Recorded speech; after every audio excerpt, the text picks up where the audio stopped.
فين الحكمة لما ربك يشرح ليك أهوال يوم القيامة بكثرة، وبعدين إحنا ما نفكرش فيها طول حياتنا لحظة؟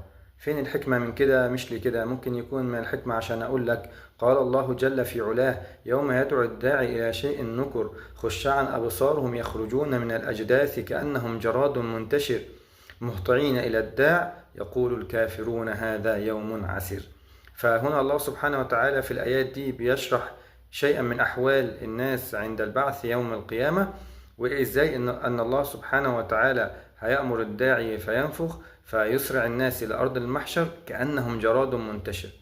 وحاول هنا تشوف صور للجراد إزاي بيبيض وهتصدم، وبعد كده ارجع فكر إن إحنا هنبعث ونسرع إلى أرض المحشر كأننا جراد منتشر.